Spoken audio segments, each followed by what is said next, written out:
नमस्कार,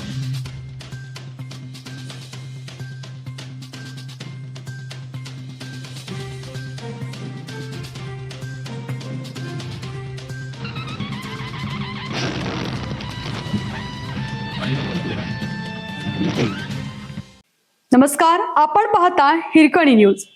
हिरकणी न्यूज प्रत्येक क्षण ताज्या घडामोडी आणि महत्त्वाच्या प्रत्येक बातमीसाठी नेहमी तत्पर.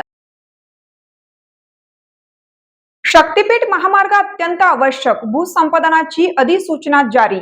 अपेक्षा नोंदवण्याची 30 जूनची अंतिम डेडलाईन. नागपूर गोवा शक्तीपीठ महामार्गासाठी आवश्यक जमिनी संपादित करण्याबाबत राज्य शासनाने अधिसूचना प्रसिद्ध केली असून यामुळे जिल्ह्यातील जमीन संपादन प्रक्रियेला अधिकृतपणे सुरुवात झाली आहे. महाराष्ट्र महामार्ग अधिनियम 1955 अंतर्गत हा महामार्ग सार्वजनिक प्रयोजनासाठी अत्यंत आवश्यक असल्याचे प्रशासनाने स्पष्ट केले आहे. प्रसिद्ध झालेल्या नव्या अधिसूचनेनुसार जिल्ह्यातील करवीर तालुक्यातील सुपीक जमिनींचा या प्रक्रियेत समावेश असून यामुळे सर्व शेतकऱ्यांच्या हरकती दाखल करण्यात येणार आहेत. प्रसिद्ध झालेल्या नव्या अधिसूचनेनुसार जिल्ह्यातील करवीर तालुक्यातील सुपीक जमिनींचा या प्रक्रियेत समावेश असून यामुळे सर्व शेतकऱ्यांच्या हरकती दाखल करण्यात येणार आहेत. शक्तीपीठ महामार्गाचे कोणतेही काम सुरू करू देणार नाही. अधिकारी आल्यास त्यांना पळवून लावू असा निर्धार शेतकऱ्यांनी केला आहे. जमीन वाचवण्यासाठी जिंकू किंवा मरू अशी आरपारची लढाई लढू. तालुक्यातील शेतकरी आणि जमीनधारकांमध्ये चिंतेचे वातावरण आहे.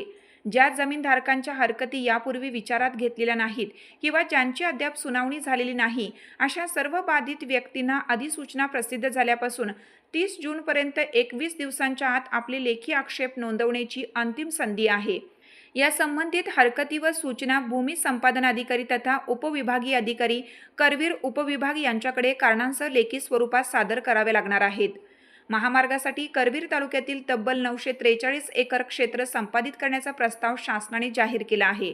यामध्ये केरली, वरणगे, पाडळी बुद्रुक, शिंदेवाडी, खुपिरे, वाकरे, कुडित्रे, बहिरेश्वर, कसबा बीड, गणेशवाडी, शिरोली दुमाला, सडोली दुमाला, हिरवडे, भाटणवाडी, सोनाळी आणि हसूर दुमाला या गावच्या जमिनींचा समावेश आहे.